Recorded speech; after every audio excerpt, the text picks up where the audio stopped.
Baru balik kasih dulu. Jelek pelayarnya. Assalamualaikum. Anak-anak. Dengarkan anak-anakku semuanya. Ini hari ini, mulai hari ini, berarti Asmaul Husnanya diganti cukup Al-Fatihah ya nak ya. Biar enggak kelamaan, enggak apa-apa. Sekarang berdoa dulu membaca Al-Fatihah bersama. Al-Fatihah. A'udzu billahi minasyaitonir rajim. Bismillahirrahmanirrahim. Alhamdulillahirabbil alamin. Maliki yaumiddin. Iyyaka na'budu wa iyyaka nasta'in. Ihdinas siratal mustaqim. Siratal ladzina an'amta 'alaihim ghairil maghdubi 'alaihim waladdallin. Amin. Dengarkan anak-anakku semua ya Bu Guru, sudah lama banget nggak ketemu anak-anak ya karena Bu Guru habis dapat musibah, mamahnya Bu Guru dipanggil Allah Subhanahu wa taala ya. Ya Bu Guru sangat sedih, tapi Bu Guru juga sudah senang karena Bu Guru bisa menjaga ibunya Bu Guru selama ibunya Bu Guru sakit ya. Bu Guru selalu menjaga, gantian sama kakak dan adiknya Bu Guru di rumah. Ya, pesan Bu Guru kepada anak-anakku semuanya, nanti ya semua orang itu pada saatnya nanti akan dipanggil Allah ya nak ya, itu tinggal nunggu giliran, kita nggak tahu. Ada yang umurnya pendek kayak cucunya Bu Guru, baru umur 3 hari sudah dipanggil Allah. Ada yang 20 tahun, ada yang kayak temannya Bu Guru, pulang ngajar ya, dipanggil Allah. Ada yang sakit.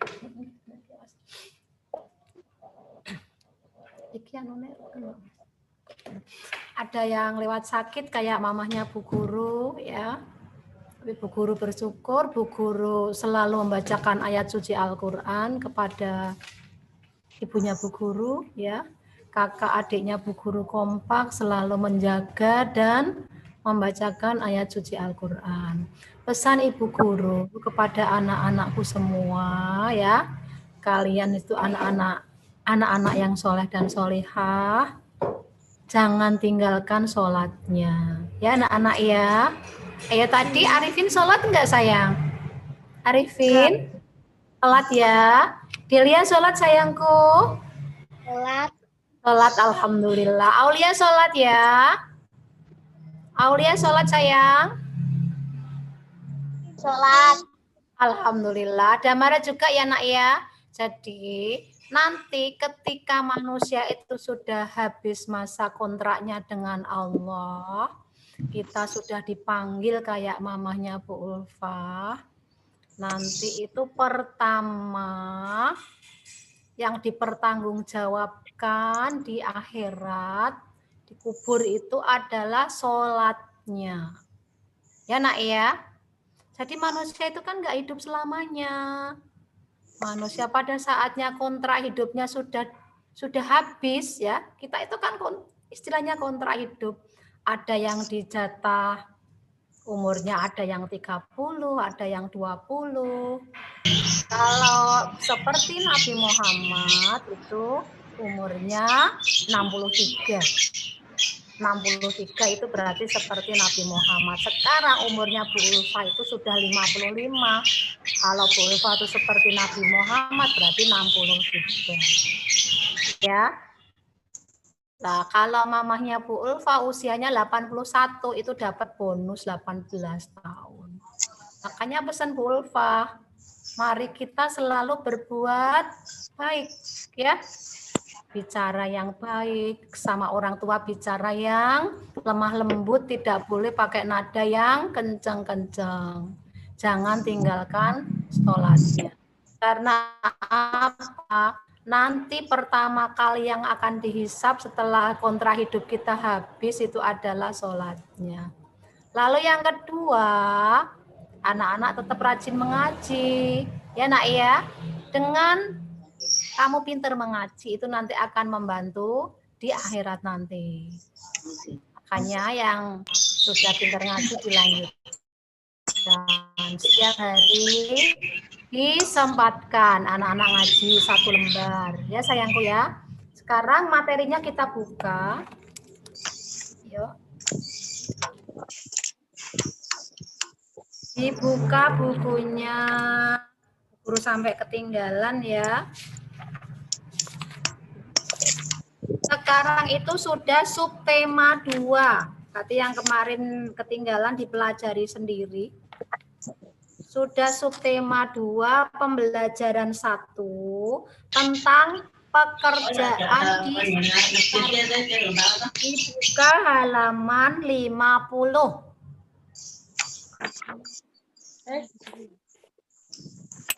Sudah sayang? Halaman 50 kamu buka.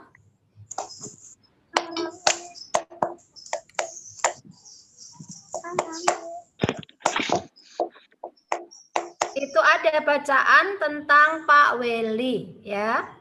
Pak Weli adalah kepala sekolah dasar Cemara di pelosok Kabupaten Grobogan, Jawa Tengah. Beliau lahir di Labuha, Maluku Utara. Di sekolah ini, muridnya juga berasal dari berbagai daerah. Pak Weli senang melihat murid-muridnya dapat belajar dengan dan bermain bersama tanpa mempersoalkan asal-usul. Semua unik. Semua unik, baik sifat maupun kecerdasannya. Sudin adalah penduduk asli Grobogan. Ia seorang anak yang suka membaca, percaya diri, dan pandai berpidato. Pak Weli ingin Sudin memperoleh pengalaman berharga melalui lomba pidato yang sebentar lagi akan diadakan tingkat nasional. Jadi ini mau ada lomba pidato tingkat nasional, Sudin diikutkan sama Pak Weli. Pak Weli itu siapa? Pak Weli itu kepala sekolah. Kepala sekolah yang berasal dari mana? Asalnya dari Maluku Utara. Sambil berpikir bagaimana memperoleh dana, Pak Weli mendaftarkan Sudin sebagai peserta lomba. Ia melatih Sudin setiap hari. Semakin dekat ke hari lomba, Pak Weli risau. Andai saja gajinya cukup untuk mendanai Sudin ke kota, pikirnya. Hingga suatu sore terlintas ide di benaknya. Dipandangnya kebun pisang di belakang sekolah. Jadi di sekitar sekolah itu ada kebun pisang ya nak ya. Hampir semua pohon sudah berbuah dan siap panen. Jadi di SD Grobogan itu belakang sekolahnya ada pohon pisang. Pisangnya sudah berbuah dan siap dipanen. Esok paginya ia mengumpulkan guru, penjaga sekolah, serta murid kelas 4, 5, dan 6. Mereka bergotong royong memanen pisang. Jadi anak-anak kelas 4, 5, 6, guru serta penjaga diajak bareng-bareng memanen pisang. Kemudian pagi hari, Senin pagi, ia mengundang pejabat setempat untuk hadir pada upacara bendera. Pak Lurah, Kepala Dinas Pendidikan, serta Ketua RW dan Ketua RT diminta datang. Jadi yang datang ada Pak RT, Pak RW, Pak Lurah, dan Kepala Dinas Pendidikan. Apa yang direncanakan Pak Weli? Rupanya Pak Weli ingin menyelenggarakan lelang pisang di sekolah. Murid kelas 4, 5, dan 6 sudah dilatihnya untuk menjadi petugas lelang. Nah, diajari ya, siapa calon pembelinya? Para bapak dan ibu pejabat daerah yang diundangnya. Sebelum lelang dimulai, ia sampaikan bahwa dana hasil lelang akan digunakan untuk mengirim Sudin mengikuti lomba pidato di kota. Jadi tadi Pak Welinya sebelum lelang dilaksanakan menjelaskan kepada Pak RT, Pak RW, Pak Lurah, dan Kepala Dinas bahwa pisang hasil lelang nanti untuk apa? Untuk membiayai Sudin lomba pidato tingkat nasional. Para pejabat kagum dan terharu menyaksikan usaha Pak Weli, sang kepala sekolah dari Timur Negeri. Pejabat kagum. Pak Weli adalah kepala sekolah yang sangat hebat. Beliau punya inisiatifnya yang sangat luar biasa dengan jalan apa? Dengan jalan melelang hasil kebun pisang yang ada di sekitar sekolah. Setelah diterangkan maksudnya untuk lelang pisang itu dananya untuk apa? Sama Pak Weli dijelaskan uangnya digunakan untuk biaya. Biaya siapa? Biaya Sudin pergi ke kota untuk mengikuti lomba pidato. Dana yang terkumpul lebih dari cukup untuk memberangkatkan Sudin. Jadi hasil jual pisang itu, hasil lelang, dapat uang banyak. Uang itu digunakan untuk lomba pidato untuk mengantar Sudin, didampingi oleh Pak Seto dan guru kelasnya. Sudin pun berangkat ke kota. Jadi tadi dari SD Grobogan dia berangkat ke kota. Sudin berhasil mempersembahkan piala juara pertama lomba pidato untuk sekolahnya. Berarti alhamdulillah itu ya nak ya. Tidak sia-sia usahanya Pak Weli dan seluruh warga sekolah. Jadi ini cerita tentang apa? Cerita tentang Pak Weli dan Sudin. Di sini tokohnya siapa anak-anak? Tokohnya adalah Pak Weli dan Sudin. Pak Weli itu siapa? Pak Weli adalah kepala sekolah ya di sini SD Cemara. SD Cemara letaknya di mana? Ada di pelosok, ada di Desa Grobogan. Grobogan Jawa Tengah. Grobogan itu pedurungan ke timur. Pedurungan ke timur, nanti ada ya anak-anak yang punya saudara di Grobogan? Tentunya ada. Lah, seperti itu, anak-anak perlu dicontoh ya, contoh kesiapan Pak Weli dan teman-temannya dalam berusaha untuk apa? Untuk memajukan sekolah. untuk memajukan sekolah, untuk biar sekolahnya itu biar sekolahnya terkenal dengan murid-muridnya juga jadi yang terbaik ya, lomba-lomba menang, sekolahnya jadi sekolah favorit. Nah, pesan Bu Guru, anak-anak juga seperti itu. Anak-anak juga nanti setelah pandemi selesai ya, itu anak-anak setiap diikutkan lomba, anak-anak juga mengikuti dengan sebaik-baiknya. Nanti ada juga lomba yang lain. Itu di situ materi yang diterangkan Bu Guru. Jadi dalam tokoh-tokoh dalam cerita itu adalah Pak Weli dan Sudin. Lalu yang diharapkan Pak Weli apa? Yang diharapkan Pak Weli adalah Sudin ya ikut lomba menjadi juara. Tapi saat itu tidak ada dana. Tidak ada dana, lalu Pak Weli punya inisiatif dengan jalan apa anak-anak? Dengan jalan melelang buah pisang ya, hasil panennya pisang hasil panen yaitu buah pisang yang ada di mana? Yang ada di belakang sekolah. Kenapa Pak Weli memiliki harapan tersebut? Pak Weli memiliki harapan dan sangat optimis karena apa?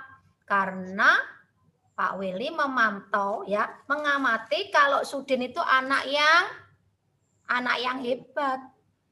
Makanya saat ada lomba diikutkan. Nah, alhamdulillah dengan dukungan warga, pisang-pisang itu yang dilelang laris langsung habis. Lalu hasilnya digunakan untuk ngantar Udin lomba ke kota. Apa yang dilakukan Pak Weli dan siswa di sekolahnya?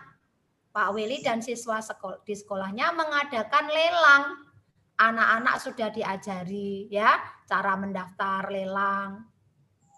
Lalu Pak Weli mendatangkan siapa anak-anak?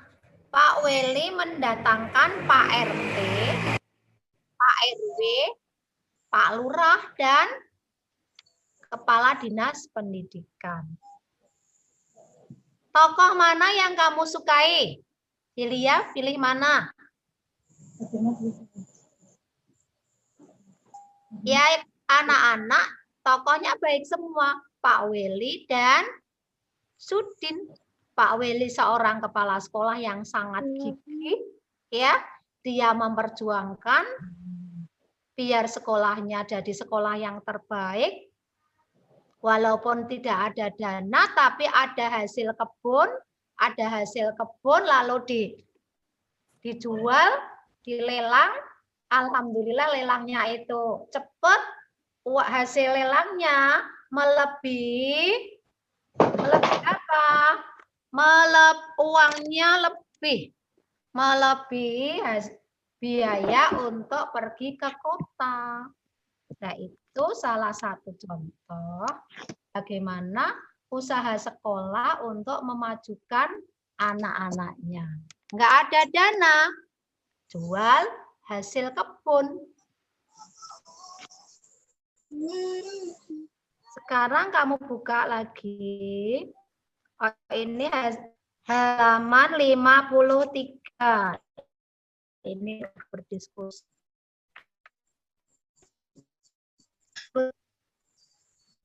Sekarang dibaca. Ini yang sudah datang. Tolong dia ya nak ya. Guru sambil tulis komputer dulu. Delia baca satu paragraf saja. Nanti setelah itu Septia. Ayah bekerja sebagai seorang nelayan tradisional. Ayah tinggal di kampung nelayan. Ayah pergi melaut pada malam hari.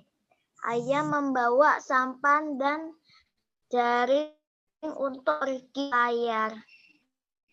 Pintar. Dilanjut. Tadi siapa? Septia. Berlayar, ayah harus menghadapi ombak dan badai di laut. Karena hanya menggunakan sampan, ayah tidak dapat pergi melaut terlalu jauh.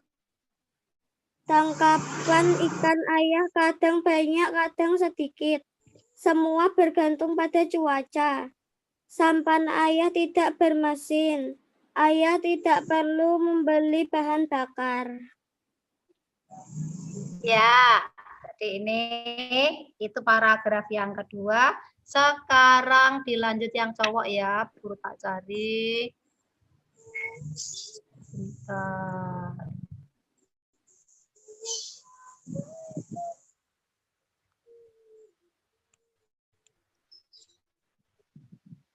Aji siap? Halo Aji? Siap sayang? Siap.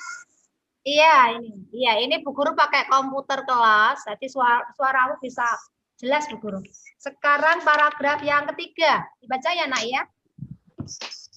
Aku mendengar sekarang ada nelayan yang modern. Kapalnya lebih besar dan menggunakan bantuan mesin sehingga tidak mudah terguncang ombak. Kapal ini menggunakan mesin sehingga memerlukan bahan bakar. Banyak pemilik kapal tidak memedulikan penggunaan bahan bakar. Ada yang boros sehingga mencemari lingkungan perairan. Mereka bisa berlayar ke laut lepas sehingga tangkapan ikannya banyak. Alat penangkap ikan mereka berupa jaring dan juga radar yang bisa mendeteksi kumpulan ikan. Bahkan ada yang menggunakan bom. Oh iya, sekarang tak ulangi dari paragraf 1, tak suruh baca. Nina ya sayang ya. Nina siap sayang? Ya Bu. Oke, paragraf 1 ya sayang ya. Saya bekerja sebagai seorang nelayan tradisional. Ayah tinggal di kampung nelayan. Ayah pergi melaut pada malam hari. Ayah membawa sampan dan jaring untuk pergi berlayar. Ya, dilanjut. Anjani, siap sayang? Saat berlayar, ayah harus menghadapi ombak dan batu di laut. Karena hanya menggunakan sampan, ayah tidak dapat melaut terlalu jauh. Tangkapan ikan ayah kadang banyak, kadang sedikit. Semua bergantung pada cuaca. Sampan ayah tidak bermesin. Ayah tidak perlu membeli bahan bakar. Ya. Terus yang ketiga, paragraf ketiga. Coba Hanifah. Hanifah siap sayang? Ya. Ayo sayang. Aku mendengar sekarang ada nelayan yang modern. Kapalnya lebih besar dan menggunakan bantuan mesin sehingga tidak mudah terguncang ombak. Kapal ini menggunakan mesin sehingga memerlukan bahan bakar. Banyak pemilik kapal tidak memedulikan penggunaan bahan bakar. Ada yang boros dan mencemari lingkungan perairan. Mereka bisa berlayar ke laut lepas sehingga tangkapan ikannya banyak. Alat penangkap ikan mereka berupa jaring dan juga radar yang bisa mendeteksi kumpulan ikan. Bahkan ada yang menggunakan bom. Ya, kita dengarkan. Jadi di sini di dalam bacaan yang telah kalian baca itu tentang apa? Tentang nelayan, ya. nelayan, ada yang pakai nelayan tradisional, ada juga yang pakai alat modern. Kalau nelayan tradisional biasa bekerjanya malam hari, ya, dia melaut pada malam hari menggunakan sampan jaring untuk pergi berlayar. Dia tidak menggunakan alat yang lain. Saat berlayar harus menghadapi ombak, hanya menggunakan sampan ya. Sampan itu ya perahu kecil. Ayah tidak dapat pergi melaut terlalu jauh. Kalau nelayan tradisional itu perginya tidak bisa terlalu jauh dan dapat ikannya pun sedikit. Lalu ada nelayan yang modern, kapalnya lebih besar, jaringnya besar, ada alat pendeteksi, mencari di mana cari ikan yang tempat-tempat ikan yang banyak. Bahkan ya mereka pakai apa itu? BBM ya, bahan bakar. Ada juga yang pakai bom. Nah, kalau pakai bom itu akan merusak laut ya. Itu tidak perlu, tidak boleh seperti itu. Seperti yang pernah ada peraturan dari pemerintah. Apa itu Menteri Kelautan yang Ibu Puji Astuti, Ibu Susi ya, Ibu Susi. Itu seorang wanita yang gigih, dia hebat. Kalau ada pencuri ikan dari luar, ada kapal-kapal besar dari luar, itu kapalnya akan ditenggelamkan. Tentu anak-anak masih ingat waktu pemerintahan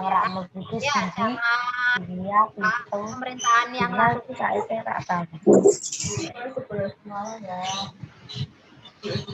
Sekarang anak-anak bisa membandingkan apa yang digunakan oleh nelayan tradisional untuk menangkap ikan. Kalau nelayan tradisional untuk menangkap ikan itu pakai jaring biasa ya.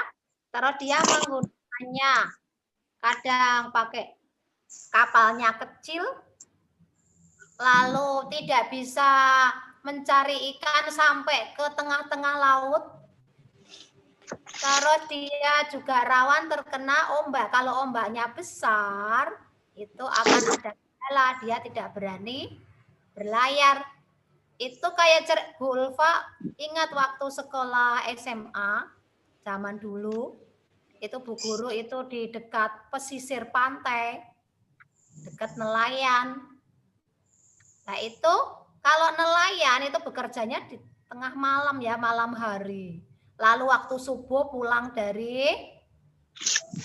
sudah mulai mendarat dapat ikan. Bu Guru dulu juga, kalau pagi-pagi Bu Guru, waktu anak-anak remaja kan seneng kalau habis sholat subuh, Bu Guru ke pantai, Bu Guru minta ikan ke nelayan itu. Bu Guru dikasih banyak itu, dikasih 1 panci. Kadang dikasih udang, kadang dikasih ikan-ikan yang lain. Sekarang ini ada pertanyaannya, apa yang digunakan oleh nelayan saat nelayan tradisional untuk menangkap ikan? Yaitu menggunakan jaring-jaring ya, jaringnya masih sederhana. Lalu apa yang digunakan nelayan modern? Kalau nelayan modern menggunakannya alatnya juga pakai alat yang modern, pakai jaring dan yang punya radar untuk mendeteksi tempat ikan-ikan pakai setelah itu dibom kan ikan-ikannya langsung udah mati diambil. Tulislah persamaan dan perbedaan nelayan modern dan tradisional.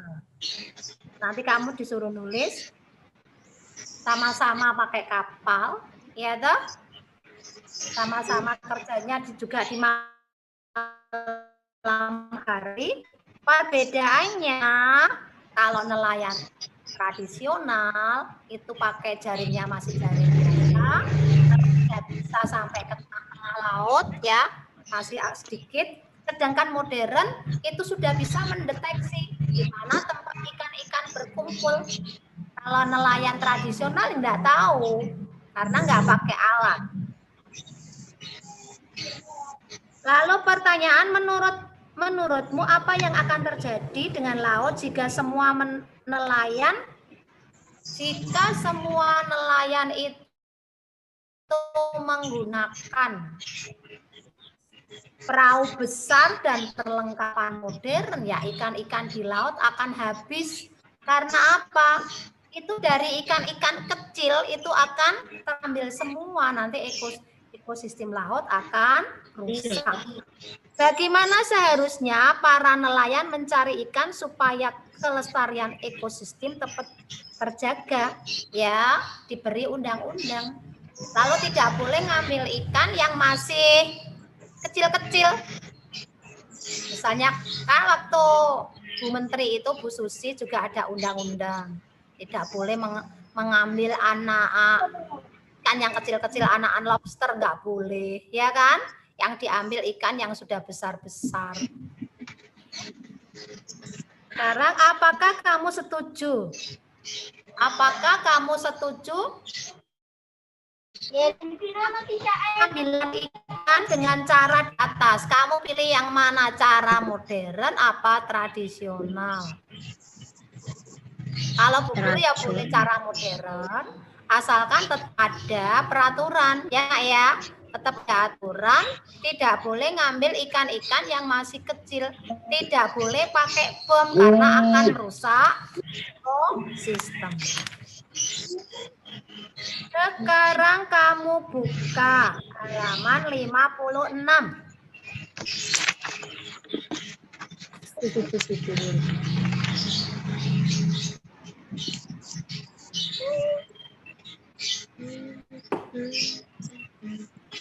Halaman 56, anak-anak suruh mengamati. Itu ada gambar, 6 gambar. Ya. Pertama ada gambar apa sayang? Ada gambar nelayan. Ini baca Bu Guru dulu. Tahukah kamu bagaimana ikan bisa dimakan? Amati gambar di samping ini. Jadi anak-anak kan biasa makan ikan goreng ya. Itu bagaimana caranya? Hasil tangkapan ikan itu dijual ke pedagang ikan. Ya, di pelelangan ikan. Di pelelangan ikan itu yang ada di tangga lorong. Dari tempat pelelangan ikan itulah ikan dikirim ke pasar-pasar. Jadi tadi dari ikan hasil nelayan, ikannya dijual di pelelangan ikan. Hasil pelelangan ikan lalu dikirim ke pasar-pasar untuk dijual ke penjual atau langsung ke konsumen. Penjual ikan dan konsumen wajib menjaga kebersihan pangan dengan cara mencuci ikan sampai bersih. Itu tetap ada aturannya. Misalnya kayak di pasar-pasar ikan biasanya kan kotor ya.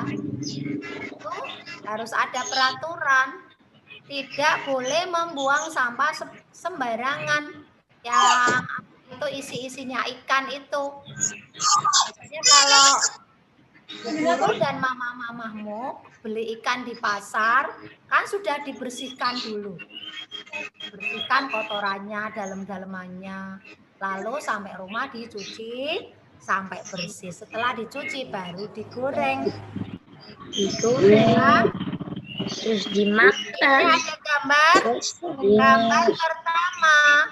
Ada bapak nelayan. Ya. Pertama dari bapak nelayan mengambil ikan. Ya, dapat hasil tangkapan ikan itu ada di panah sebelahnya.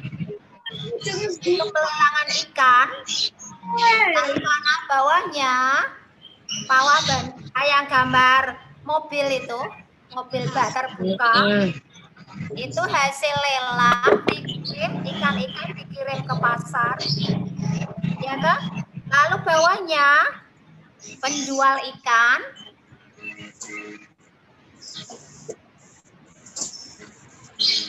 Aku les dah.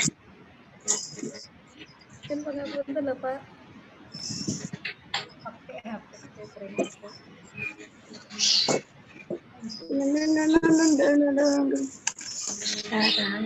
Terus itu anak-anakku, yang gambar bawahnya itu penjual ikan. Anak-anak pernah ke pasar apa enggak? Pernah ya.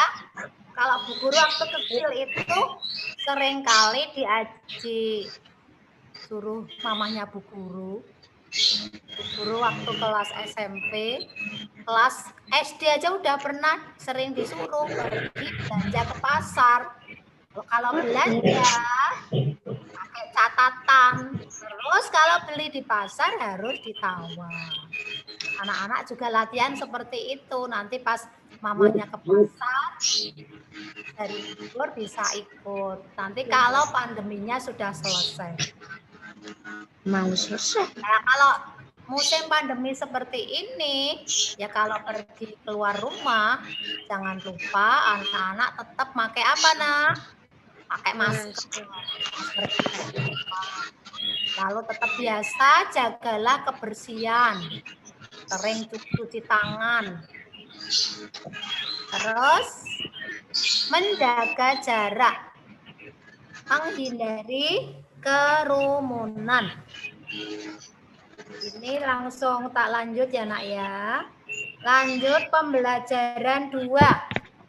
Halaman 59.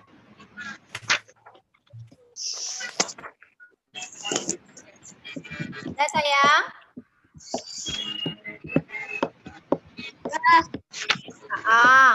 Itu tentang pekerjaan juga. Nanti Bu Guru minta tolong yang belum tak suruh. Namira ya sayang.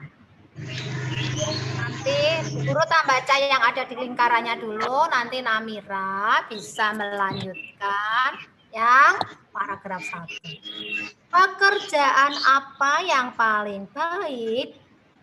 Bagaimana sikap kita dengan pekerjaan yang berbeda-beda?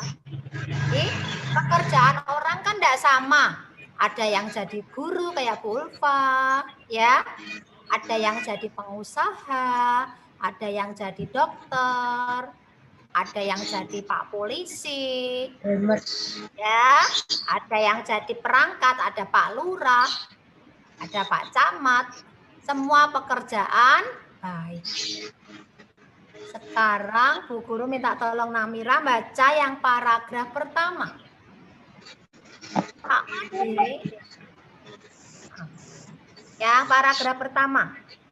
Halaman berapa, Bu? Halaman 59, sayang.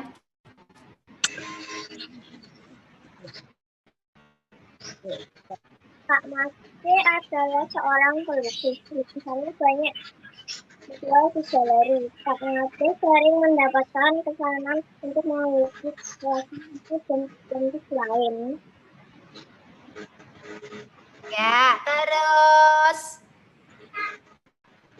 Tak lihatnya. Oh, ini Salsabila. Ayo. Paragraf kedua. Berbeda dengan Pak Tony adalah penjahit. Pak Tony menerima pesanan orang-orang yang membuat baju. Meskipun berbeda pekerjaan, mereka berteman baik. Tidak pernah terpikir Kak Made bahwa pekerjaannya lebih baik daripada pekerjaan Pak Tony. Begitu pula sebaliknya. Ya.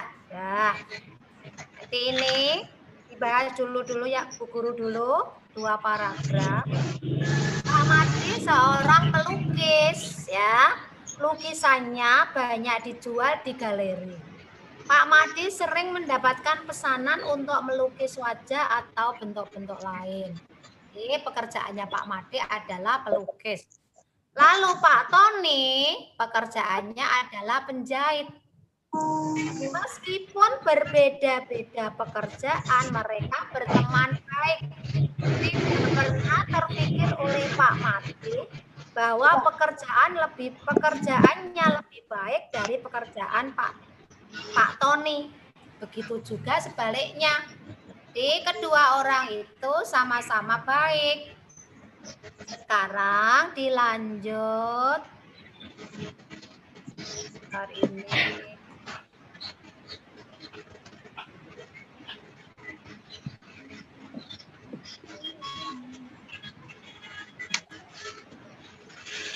Hari odo itu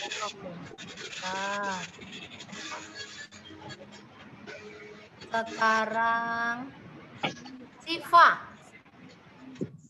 paragraf yang ketiga. Pekerjaan setiap orang berbeda. Jangan pernah merasa bahwa pekerjaan kita lebih baik daripada pekerjaan orang lain.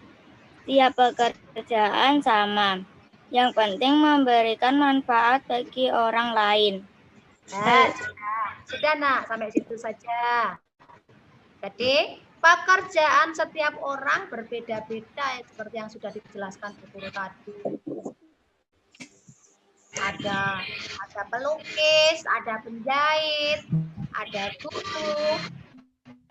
Ini juga ada Pak Polisi, ada Pak Dokter, semuanya sama. Ya, semua pekerjaan itu bermanfaat untuk sesama. Jadi kita tidak boleh membeda-bedakan, kita tidak boleh beranggapan bahwa pekerjaan kita yang paling baik. Enggak boleh. Hal itu sesuai dengan sila kedua. Sila kedua itu bunyinya bagaimana? Ayo. Ada apa? Kemanusiaan yang kemanusiaan yang adil dan beradab. Kamu buka halaman 60.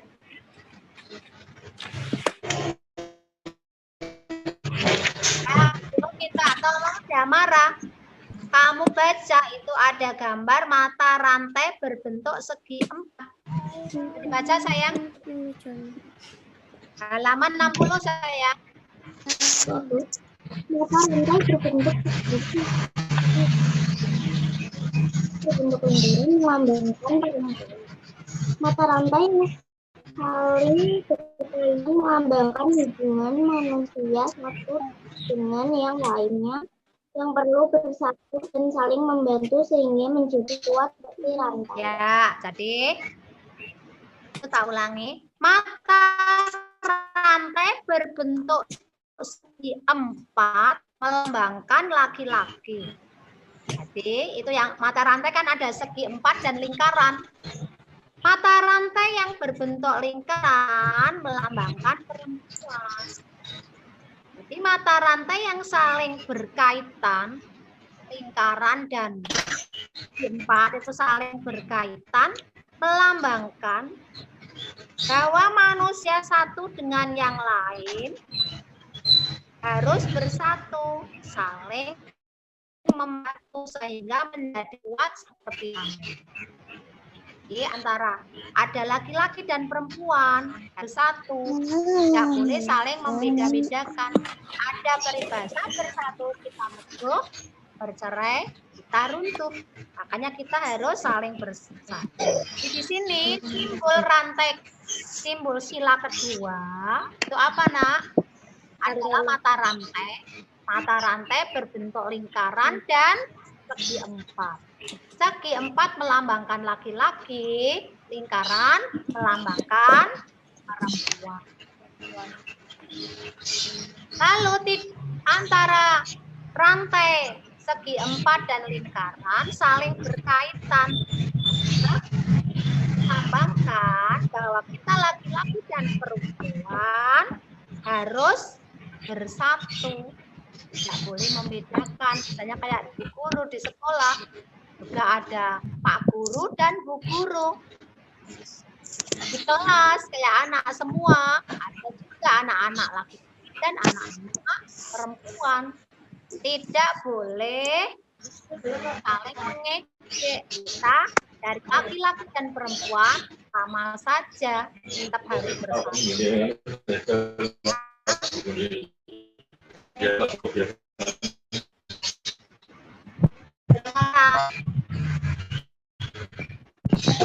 ulangi pertanyaan. Apakah makna Pancasila? Makna simbol dari Pancasila yang sila kedua. Jadi saya ulangi. Yang simbol mata rantai segi 4 melambangkan apa, Nana? Mata rantai segi 4 melambangkan sila. Ada di gambar halaman 60 ya. Lalu mata rantai lingkaran melambangkan perempuan. Laki-laki dan perempuan harus bersatu, saling berkaitan. Ya, anak-anak di rumah ada ayah, ada ibu. Enak ya? Ada ayah, ada ibu, juga ada anak-anak. Anak-anak di rumah harus bersatu, saling membantu. Bila mamamu sedang repot, kamu juga membantu. Membantu yang sesuai dengan kemampuan anak-anak. Kamu bisanya membantu merapikan buku-bukumu, ya dilakukan saja. Merapikan tempat sepatu, ya kan gampang toh itu. Bisanya menata bajumu sendiri. Misalnya di rumah nggak punya pembantu, mamamu yang nyetrika karena kamu masih kecil belum bisa nyetrika. Kamu membantu mamanya, baju-bajumu diletakkan di lemari, ya toh? Yang sudah dilipat rapi diatur, masukkan lemari.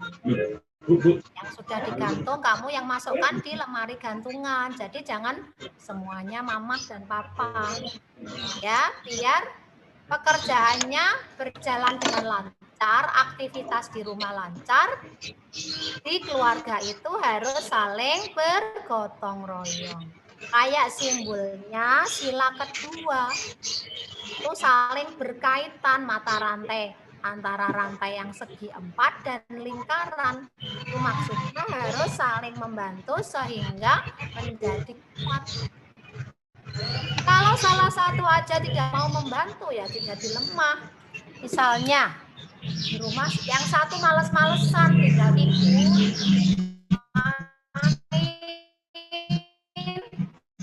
ya, kamu tetap bisa memasak kan akan kecayaan ya. Kalau anak-anak habis makan di rumah setelah mama memasak, di piring-piringnya dicuci sendiri. Nanti sama Bu Guru mau ngasih tugas anak-anak untuk mencuci dan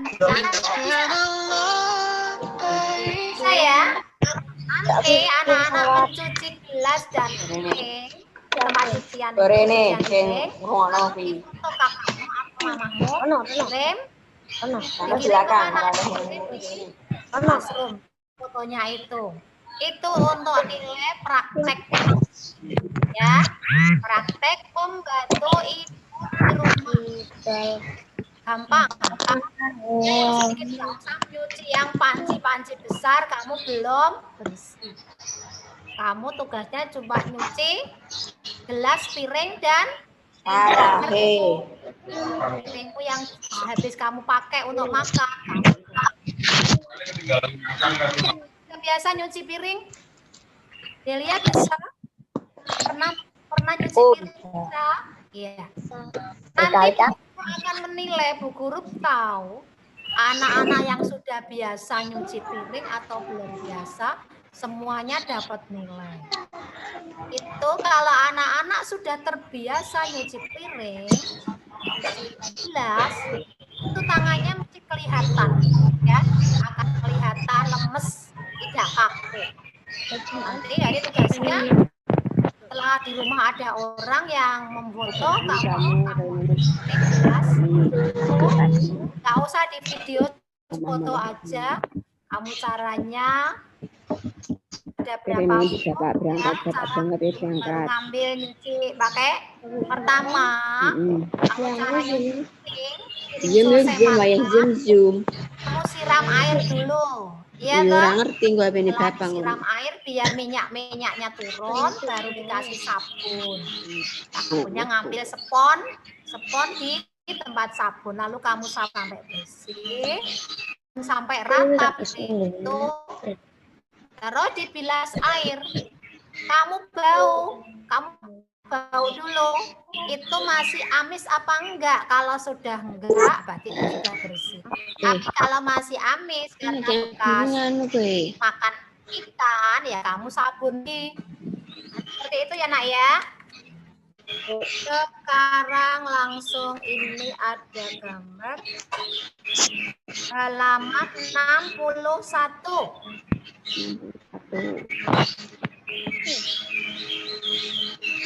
61 yang baca Bu Guru aja. Jana 61. Dayu adalah temanku. Dia anak yang ramah. Meskipun lama tinggal di Jakarta. Logat bahasa Dayu masih sangat kental dengan logat Bali. Oh, berarti Dayu itu orang Bali, berasal dari Bali. Hal itu membuat Dadu sering menertawakan Dayu. Oh, Dayu itu cewek ini ya yang pakai kaos hijau. Dadu yang cowok. Dadu sering mengejek Dayu. Hal itu membuat Dayu sangat sedih. Ia menjadi tidak percaya diri untuk bicara di depan kelas. Ia takut ditertawakan Dadu. Hari ini Dayu tidak mau sekolah karena malu. Ada cerita antara Dayu dan Dadu. Anak-anak bisa memilih, ya. Anak-anak bisa menilai sikap Dadu itu baik apa enggak. Jadi nanti setelah anak-anak masa pandemi, anak-anak masuk kelas, itu logat bahasa teman-temanmu akan berbeda. Nanti kamu akan ketemu Delia, waktu kelas 3 kamu belum ketemu, ya. Nanti setelah bersekolah, kamu tetap kenalan. Kalau sekarang kan kenalannya cuma lewat ini ya, lewat pembelajaran ini, tapi kamu belum ketemu langsung. Nanti anak-anak tetap berteman biasa. Kayak Damara itu pindahan dari mana kamu, Damara? Halo, Damara? Jakarta, Bu. Damara berasal dari Jakarta ya? Berarti Damara nggak bisa ngomong Jawa ya? Nggak apa-apa. Nah itu jadi temanmu. Kalau Delia kan dari Semarang. Delia bisa ngomong Jawa. Papa mamanya Delia tuh orang Semarang juga ya? Papa orang Padang. Iya. Kalau Damara, papa mama orang Jakarta? Padang. Orang Jogja? Tapi Mantap. Oh iya. Jakarta. Kayak Bu Ulfa. Kalau Bu Ulfa orang Jawa, orang Rembang ya. Tapi kita disatukan dengan bahasa persatuan, yaitu bahasa Indonesia. Agar kita mudah menerima. Lah di sini itu ada cerita tentang Dayu dan Dadu. Karena Dayu itu asalnya dari Bali, bahasanya logatnya masih kelihatan. Logat bahasa Bali. Kalau bicara masih seperti orang Bali. Lah itu diejek sama siapa? Diejek sama Dadu. Setiap diejek ya Dayu sedih. Sehingga Dayu takut berangkat ke sekolah. Seperti itu. Sekarang anak-anak bisa menilai apa yang dilakukan Dadu terhadap Dayu. Dadu selalu mentertawakan Dayu. Bagaimana perasaan Dayu terhadap sikap Dadu? Dayu ya sangat sedih. Ya karena diejek terus. Setujukah kamu dengan sikap yang dilakukan Dadu? Tentu tidak setuju karena sikap Dadu adalah sikap yang tidak baik. akan membuat teman minder, ya, akan membuat teman malu. Jadi anak-anak nanti kalau sudah sekolah, kita tidak boleh saling mengejek. Mau pakai bahasanya apa?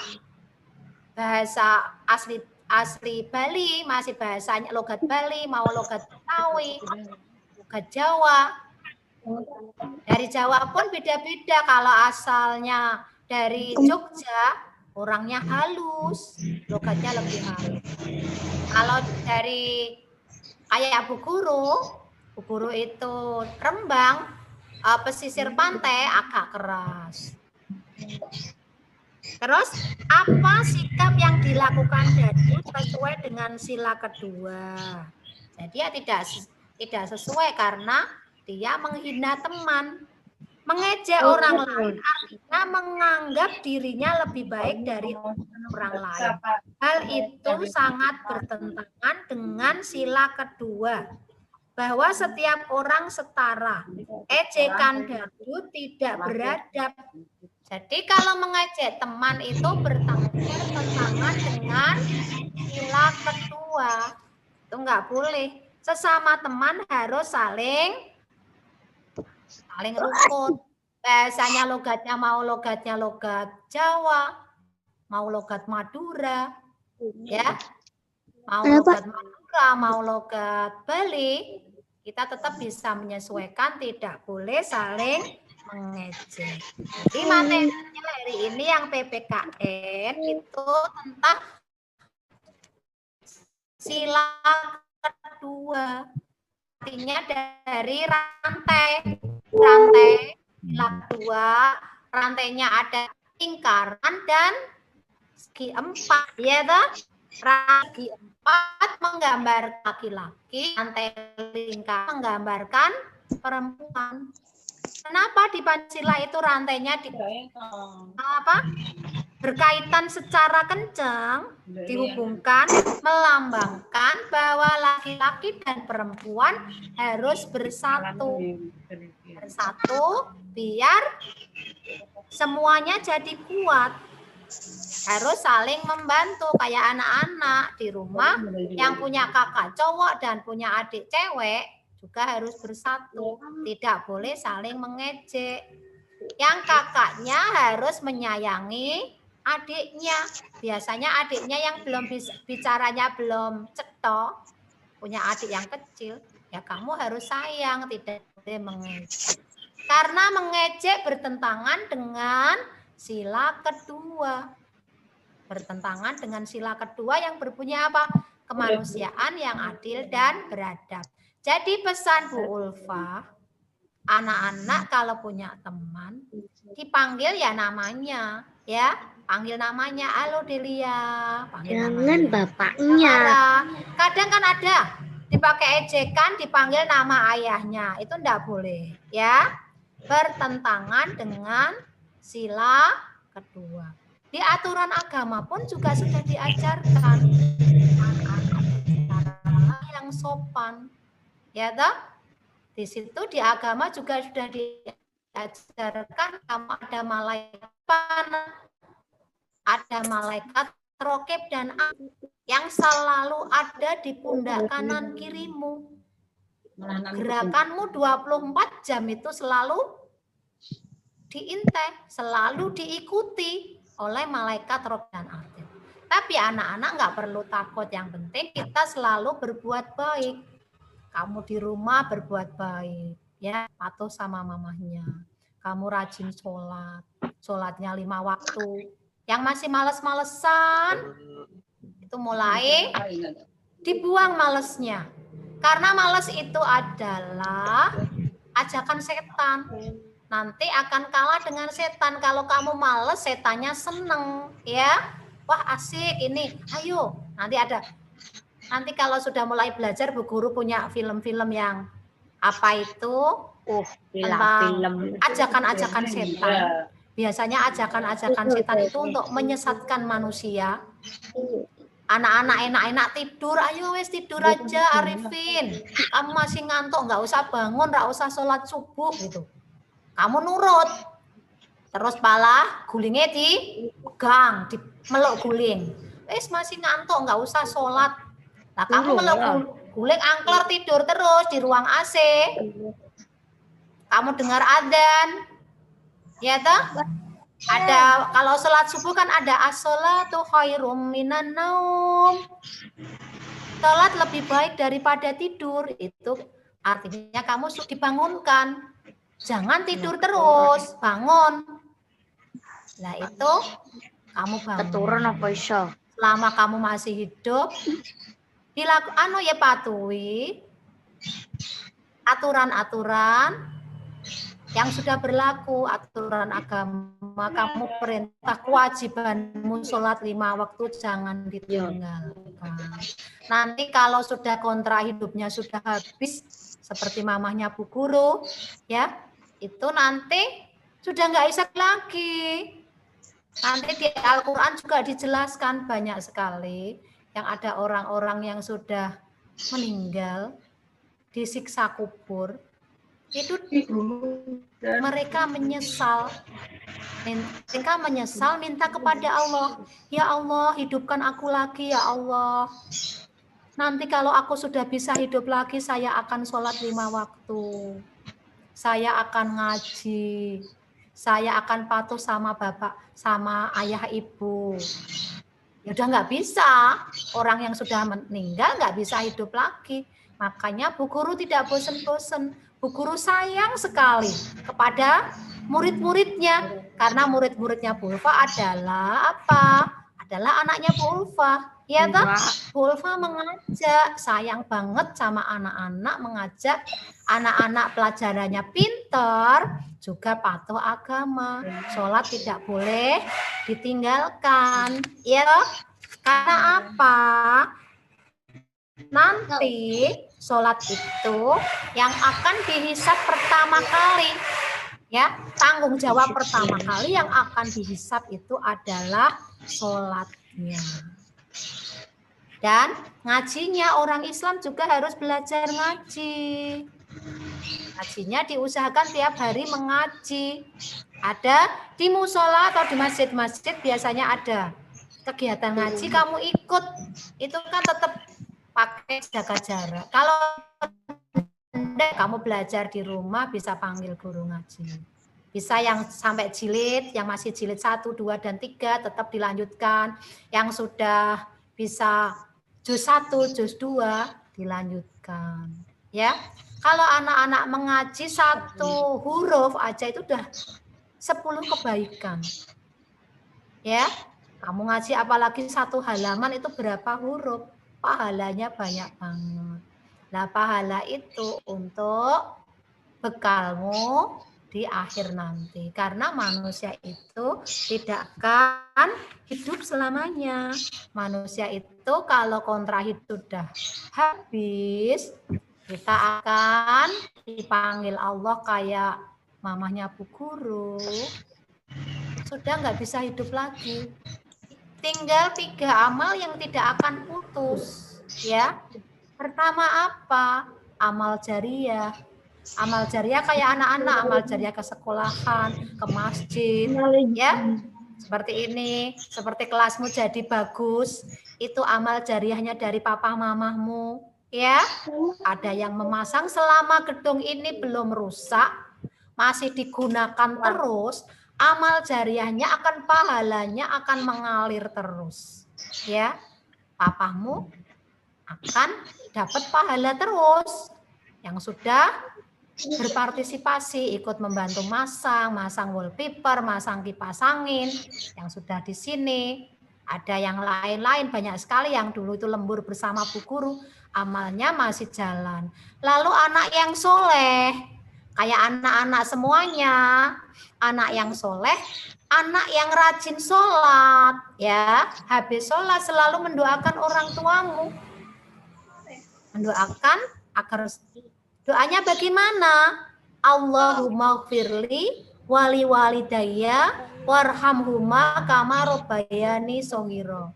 Kayak seperti ini kayak Bu Ulfa, ya. Bu Ulfa mama papanya sudah nggak ada. Bu Guru ya setiap sholat mendoakan, pertama kirim Al-Fatihah. Bu Guru selalu membacakan surat Yasin.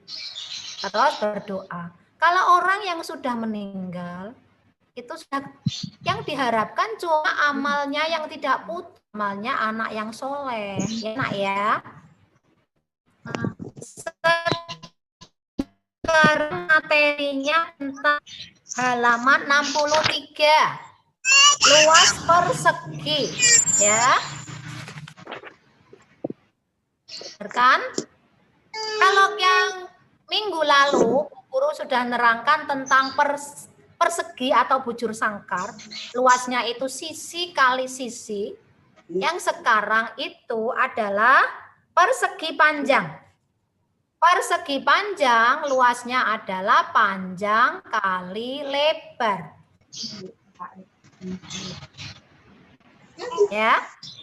Jadi luasnya panjang kali lebar. Misalnya ini satuannya sentimeter.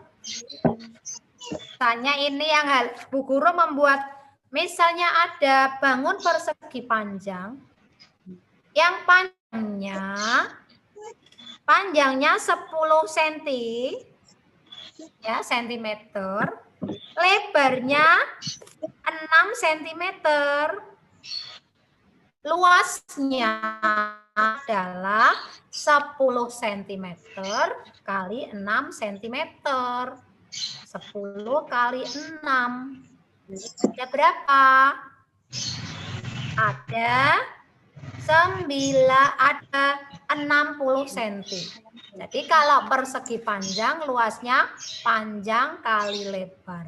Kalau bujur sangkar atau persegi, sisi kali sisi. Karena sisinya yang vertikal dan horizontal itu sama kalau persegi. Sedangkan persegi panjang berbeda. Sekarang di sini ada berapa banyak persegi satuan yang menutupi? Oh, ini belum dibahas. Ini. Oh ya. Misalnya di sini ada panjangnya 10 cm, lebarnya 6 cm. Itu yang bisa menutupi luas ini persegi panjang itu adalah 60 kotak kecil-kecil yang ukurannya 1 cm, itu ada 60. Jadi dari yang ukuran lebar panjangnya itu ada 10, lalu yang ke bawah 6. Jadi akan tutup sebanyak 60 satuan.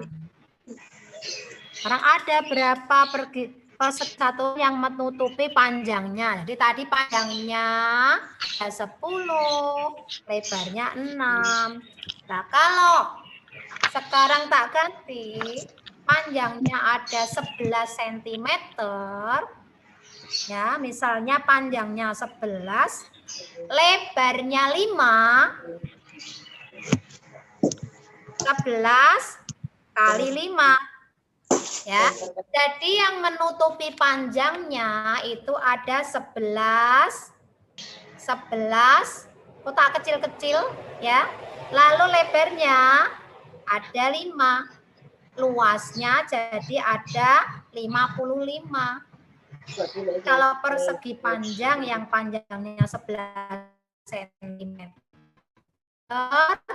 yang 5 cm, itu luasnya adalah panjang kali lebar.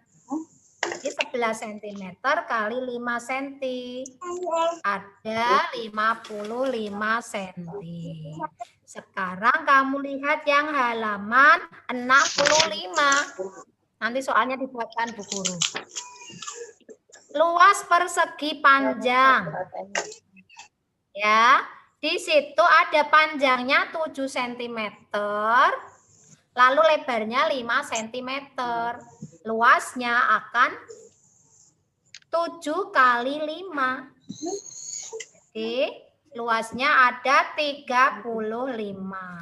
Tuh. Kalau ini ukurannya ya 35 satuan, kotak-kotak kecil. Sampai sini dulu materi hari ini. Nanti tugasnya nunggu ya, Bu Guru mau ngetik dulu, nanti tak kirim ya. Sekarang anak-anak bisa ditutup dulu bukunya. Kita membaca doa, membaca yang khusyuk ya. Terus tugasnya yang tadi anak-anak nanti ini yang belum sarapan, setelah selesai sarapan, piring dan gelasnya dicuci, difoto. Ya nak ya. Jadi nanti tugasnya ada 2, tugas matematika sama keterampilan mencuci piring. Jelas ya nak ya. Yang matematika nanti dikirim setelah diketik Bu Guru. Sekarang baca buku-buku dirapikan. Yuk, buku-buku dirapikan. Kamu membaca doa wal asri. Siap ya saya? Sudah? Bismillahirrahmanirrahim. Wal asri insana lafi musrin illa alladzina amanu wa amilus wa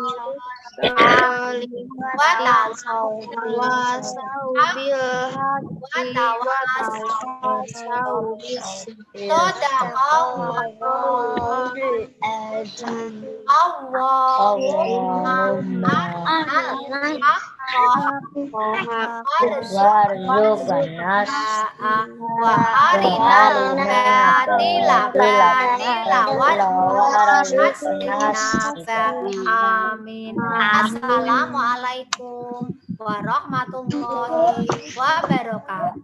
Sampai ketemu ya anak-anak ya. Sampai ketemu besok.